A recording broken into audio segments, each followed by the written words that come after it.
Mr. Chairman, I'm going to reclaim my time. This is not her time, it's my time. You can be quiet as I ask you questions, and then you can answer them. And then you can answer them. I'm not, Mr. Chairman, this is my time, not hers. I'd like to reclaim my time. Let's make good use of the time, Ms. Mace. I'm making very good use of my time. And you're making my point. You're the mayor of D.C., and you don't even know your own code of laws. What is a birthing person? I would assume it's someone who gives birth. All right. Why don't you use, are these women, are these moms? Do you think it's appropriate to call them birthing person? Can a man birth a person? Well, that's what I would call it, but I don't write all the laws, and I'm not familiar with every section. Can men get pregnant? No. Can men become women? Can a man become a woman? Yeah. Can a man become a woman? Miss yes Mace, or no? Can a man become a woman? Yes or no? Miss Mace. Congresswoman Nancy Mace delivers one of the most brutal political takedowns you'll ever see as she systematically destroys D.C. Mayor Muriel Bowser over DEI policies and gender ideology embedded in Washington, D.C. law. Watch as the mayor struggles to answer basic questions about her own city's legal code. This isn't just another political hearing. This is a masterclass in holding officials accountable. Mace comes armed with specific code sections, bizarre terminology, and questions designed to expose what she calls the gender madness and DEI nonsense that has infected the nation's capital. Mayor Bowser can't define terms in her own laws, won't answer whether men can become women, and dodges questions about race-based government benefits. The exchange gets so heated that the chairman has to stop the clock to restore order. Mace announces she's introducing the No DEI and DC Act to rip this ideology out of DC government root and branch. Every question reveals another layer of absurdity. Child welfare involved birthing people. Justice involved incarcerated and homeless birthing people and their non-birthing partners. The intersectionality of gender and race. What do these phrases even mean? The mayor doesn't know. Let's dive into the main video. All right, Chair recognizes Ms. Mace from South Carolina. Thank you, Mr. Chairman, and good morning. The government of the District of Columbia, under the leadership sitting in front of us today, has become a poster child for DEI and gender madness. This has led to government. Mr. Chairman, this is not a concert. This audience can just settle down. Stop the clock, and the gentlelady's right. Under the rules of the House, the chairman is responsible for maintaining order and preserving decorum in the committee room. I expect audience members to be respectful of the committee, so I'd like to reclaim my time, too, You reclaim it, absolutely. This has led to government-sanctioned racial discrimination and the erasure of women. Article 1, Section 8, Clause 17 provides Congress plenary authority over the District of Columbia.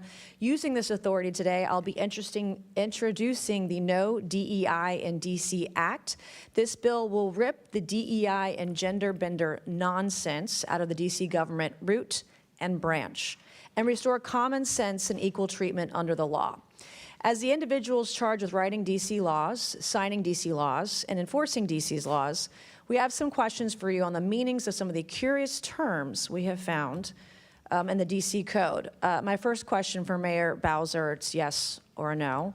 The DC Code makes numerous references to, quote, structural or institutional racism. Do you believe the DC government is structurally or institutionally racist? Yes or no? Yes or no? Is DC government racist, institutionally racist? Yes or no? All right, you can't answer the question. So my next question for Mayor Bowser, since you're going to sit there and placate or just be quiet, in Section 7-1234.02 of DC Code, you use the phrase child welfare involved birthing people. Child welfare involved birthing people. Can you explain to me what this means? I'm not that familiar with that part of the code. Okay, and so you don't know. In Section 7-1234-02 of DC Code, you use the phrase justice involved incarcerated and homeless birthing people and their non-birthing partners. Can you explain to this committee what that means? Again, I would have to see the whole section. You don't know. You're literally the mayor of DC, and you don't know your own code of laws. Well, I don't know them. All right, one thing we noticed the DC Code struggles to define is the term woman. So Mayor Bowser, what is a woman? I'm a woman. Are you a woman? 100%. Okay. 100%. I'm a woman. You're looking at one. Okay, good. You actually, in section 3-703 of the DC Code, you use the phrase, the intersectionality of gender and race to create unique dynamics and effects. Can you explain what this means to the committee? Where is that, ma'am? Section 3-703 of the DC Code. Do you know what that means? No, could you you give don't me know the what that means. title So of the- Chapter 14D of the DC Code establishes Mr. the Chairman, commission. I'm happy to answer questions. Mr. but Chairman, I'm going to can't- reclaim my time. This is not her time, it's my time. You can be quiet as I ask you questions, and then you can recognizes answer them. Ms. And then Mace. you can If answer you them. would give, I'm not, Mr. Chairman, this is my time, not hers. I'd like to reclaim my time. let's make good use of the time, Ms. Chair Mace. I'm making very good Chair use of my recognizes time. Ms. There Mace. And you're is- Ms. Mace making has my the point. floor. You're the mayor of DC, and you don't even know your own code of laws. What is a birthing person? I would assume it's someone who gives birth. All right, why don't you use, are these women, are these moms? Do you think it's appropriate to call them birthing person? Can a man birth a person? Well, Be a that's birthing what I person? would call it, but I don't write all the laws, and I'm not familiar with every Can section. men get pregnant? No. Can men become women? Can a man become a woman? Yeah, can a man become a you're- woman? Miss Yes Mace, or no? Can a man become a woman? Yes or no? Miss Mace, I'm not here Okay, to my talk next about that. question, Chapter 14D of the DC Code establishes the Commission on Reparations and a reparations fund to provide eligible African Americans monetary reparations or other forms of redress. Is it the position of DC government benefits should be provided to individuals on the basis of race? I believe that the legislation requires a study. Okay, I'm asking you, is it the position of the DC government that government benefits should be provided on the basis of race? If you're is the referring to question. that legislation, I believe it requires a study. Okay, I'm asking you a question. Do you believe that government benefits should be given out on the basis of race?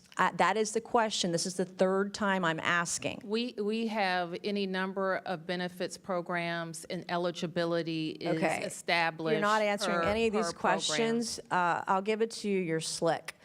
In Section 2-1383 of the DC Code, you use the phrase social value of the LGBTQ community business economy to the district.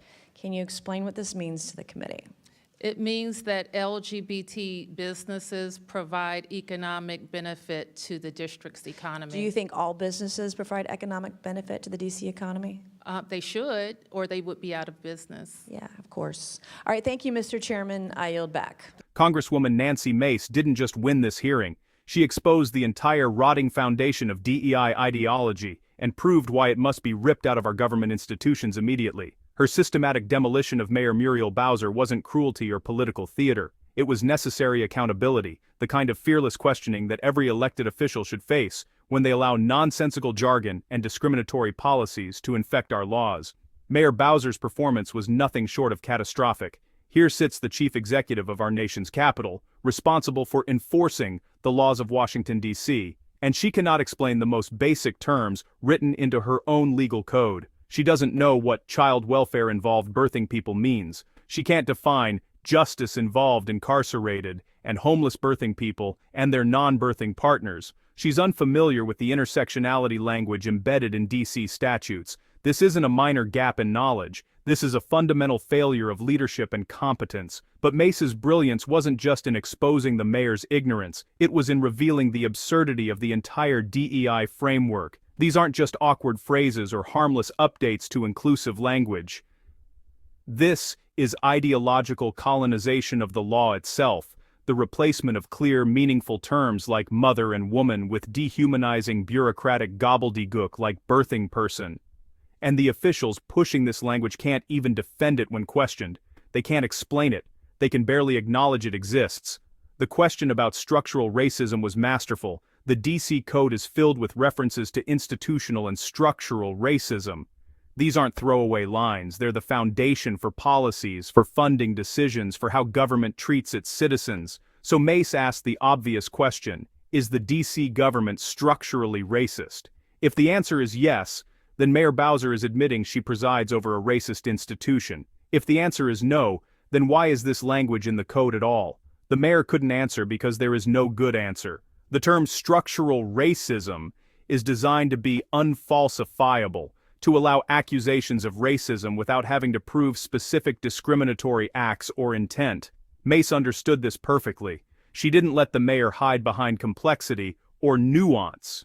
She demanded clarity because clarity destroys these ideological frameworks. When you ask, "Can men get pregnant?" and someone won't say no, you've exposed that they've subordinated biological truth to political correctness. When you ask, "Can men become women?" and a government official can't give a straight answer, you've revealed that ideology has conquered reality in their worldview.